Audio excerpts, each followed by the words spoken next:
محترم حضرات، معزز سامعین کرام، ذی الحجہ کا مہینہ شروع ہو گیا ہے۔ اس ماہ مبارک میں دو عبادتیں سب سے اہم ہیں، ایک حج کی عبادت اور دوسرے قربانی کی عبادت۔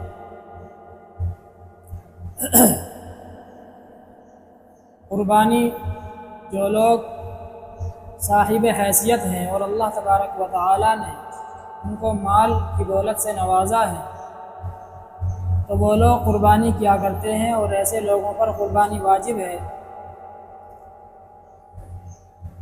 قربانی ہم لوگ ہر سال کرتے ہیں، اور ہم کو یہ بھی معلوم ہے کہ قربانی کیوں کرتے ہیں۔ قربانی اللہ تبارک و تعالی نے قرآن کریم کے اندر ارشاد فرمایا قربانی کے متعلق، لِكُلِّ أُمَّةٍ جَعَلْنَا مَنْسَكًا لِيَذْكُرُوا اسْمَ اللَّهِ عَلَى مَا رَزَقَهُم مِّن بَهِيمَةِ الْأَنْعَامِ، کہ ہم نے ہر امت کے لیے قربانی کو واجب اور ایک عبادت قرار دے رکھا تھا۔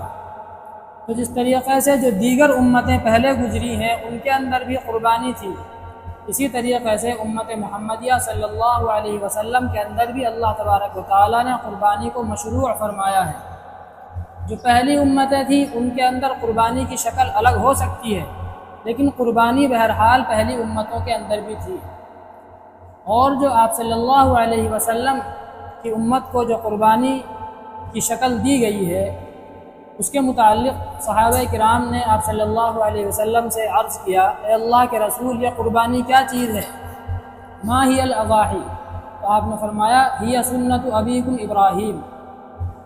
صحابہ نے معلوم کیا کہ یہ قربانی کیا چیز ہے، ہم قربانی کیوں کرتے ہیں ہر سال؟ تو آپ نے فرمایا کہ یہ تمہارے باپ حضرت ابراہیم کا طریقہ ہے اور ان کی سنت ہے۔ حضرت ابراہیم علیہ السلام نے اللہ تبارک و تعالیٰ کے حکم پر اپنے بیٹے کو اللہ کی راہ میں قربان کرنے کا فیصلہ کر لیا۔ اللہ تبارک و تعالیٰ نے اس واقعہ کو مکمل قرآن کریم کے اندر بیان فرمایا ہے۔ حضرت ابراہیم علیہ السلام نے خواب دیکھا کہ میں اپنے بیٹے کو ذبح کر رہا ہوں۔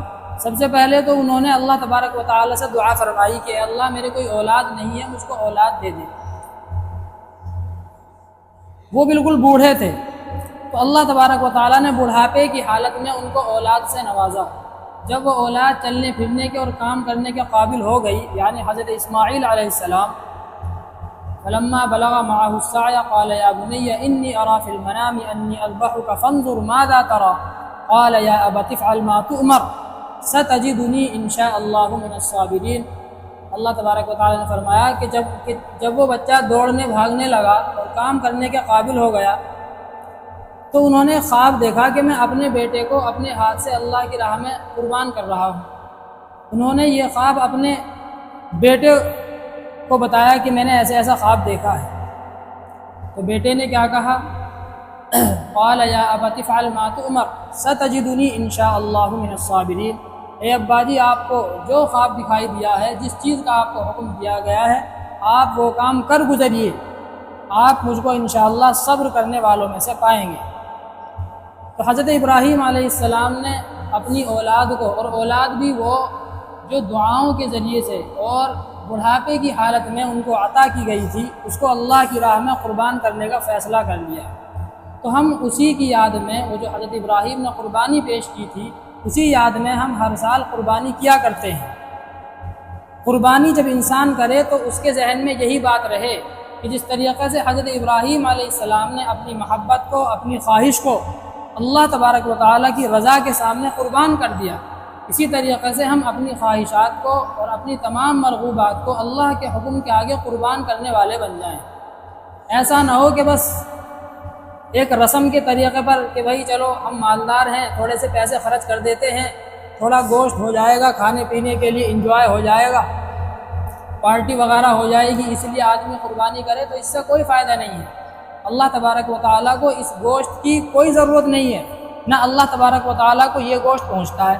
اللہ فرماتے ہیں لن ینال اللہ لحومها ولا دماؤها، کہ اللہ تبارک و تعالیٰ کو نہ تو ان قربانیوں کا گوشت پہنچتا ہے، نہ ان کا خون پہنچتا ہے۔ اللہ کو تو کسی چیز کی ضرورت ہے ہی نہیں، نہ وہ کھاتا ہے نہ وہ پیتا ہے۔ وہ تو تمام انسانی ضرورتوں سے پاک و صاف ہے۔ اللہ تبارک و تعالیٰ کو جو پہنچتی ہے وہ انسان کی نیت، انسان کا تقوی، انسان جو قربانی کر رہا ہے، جو عمل کر رہا ہے، اس کی نیت کیا ہے، وہ اس سے آخر چاہ کیا رہا ہے۔ اگر کسی انسان کی نیت صرف یہ ہو کہ بھئی میں اس لیے قربانی کر رہا ہوں کہ گوشت کھانے کو مل جائے گا خوب اچھی طریقے سے، تو اس سے کوئی فائدہ نہیں ہے۔ تو انسان جو قربانی کرے وہ اللہ تبارک و تعالیٰ کو راضی کرنے کے لیے، اور ذہن میں یہ رہے کہ میں اگر یہ تو ایک جانور ہے، ایک مال ہے کہ میں اس کو اللہ کی راہ میں قربان کر رہا ہوں، اگر اتفاقاً مجھ کو اپنی جان کی قربانی بھی پیش کرنی پڑے تو میں وہ بھی اللہ کی راہ میں قربان کر دوں۔ میں اپنی خواہشات کو اللہ تبارک و تعالیٰ کی رضا کے آگے قربان کر دوں گا۔ یہ اس قربانی کا پیغام ہے کہ اپنی پوری زندگی کے اندر ہمیشہ اللہ تبارک و تعالیٰ کی رضا کو اپنے سامنے رکھیں۔ پتہ نہیں کیسے کیسے موقع انسان کے سامنے آتے ہیں کہ جہاں پر دو چیزیں ہوتی ہیں انسان کے سامنے، ایک تو اپنی خواہش ہوتی ہے، سماج کا دباؤ ہوتا ہے، معاشرے کا پریشر ہوتا ہے، رشتہ داروں کا دباؤ ہوتا ہے کہ نہیں بھائی ایسا کرو، اور ایک طرف اللہ تبارک و تعالیٰ کی مرضی ہے، اللہ تبارک و تعالیٰ کی مرضی کچھ اور ہے کہ نہیں ایسا نہیں ایسا کرنا ہے۔ تو آدمی پھر وہاں پر دیکھے کہ اپنی خواہشات کو قربان کر رہا ہے یا نہیں کر رہا ہے۔ تو یہ اس قربانی کا مقصد ہے کہ جہاں پر دو چیزوں کے اندر ٹکراؤ ہو تو وہاں پر آدمی اپنی خواہشات کو، اپنی مرغوب چیزوں کو اللہ تبارک و تعالیٰ کی رضا کے آگے قربان کرنے والا بن جائے۔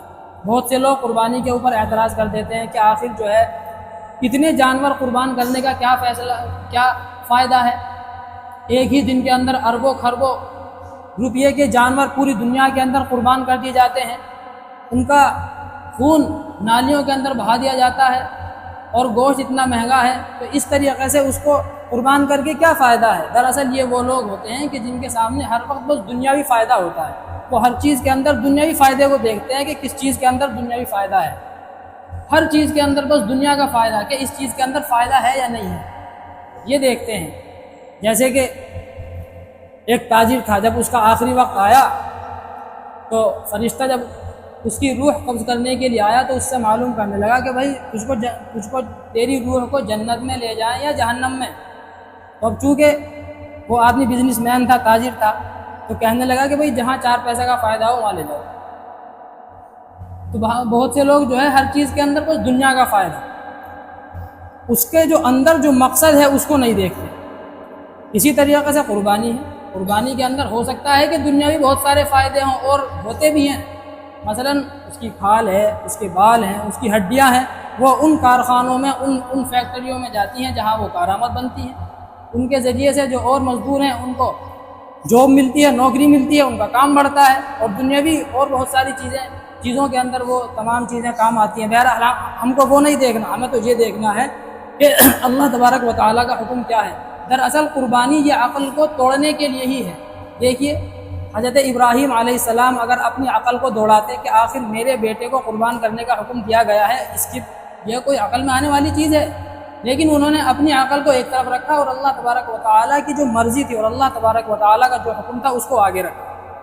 تو اگر وہ بھی ہماری طرح اپنی عقل دوڑاتے کہ اس کے اندر کچھ فائدہ ہے یا نہیں ہے تو وہ تو ناکام ہو جاتے امتحان کے اندر، اور اللہ تبارک و تعالیٰ نے ان کی کامیابی کا سرٹیفکیٹ دیا ہے۔ وَإِذِ ابْتَلَىٰ إِبْرَاهِيمَ رَبُّهُ بِكَلِمَاتٍ فَأَتَمَّهُنَّ، کہ ہم نے ابراہیم کو آزمایا، چند چیزوں کے اندر ہم نے حضرت ابراہیم کو آزمایا تو انہوں نے ان تمام کو پورا کر دیا، تو اللہ تبارک و تعالیٰ نے ان کی کامیابی کا سرٹیفکیٹ دیا ہے۔ تو یہ جو قربانی ہے وہ اسی لیے ہے کہ آدمی کسی موقع پہ تو اپنی عقل کو سائڈ پر رکھے، ہر جگہ اپنی عقل کو دوڑانا اچھی بات نہیں ہے۔ ہم اللہ کے غلام ہیں، اللہ ہمارا مالک ہے، اور جو غلام ہوتا ہے اس کا کام ہوتا ہے کہ جو مالک کہے اس کو بغیر کیوں، کیسے، ان تمام چیزوں کا سوال نہ کرے۔ غلام کا کام تو یہ ہوتا ہے کہ جو مالک نے کہہ دیا اس کو کرے، چاہے اس کے اندر، چاہے وہ کام عقل میں آئے چاہے نہ آئے، چاہے اس کے اندر فائدہ ہو یا نہ ہو، مالک جانے، اس کا کام جانے۔ اللہ تبارک و تعالی ہم سب کو عمل کرنے کی توفیق عطا فرمائے۔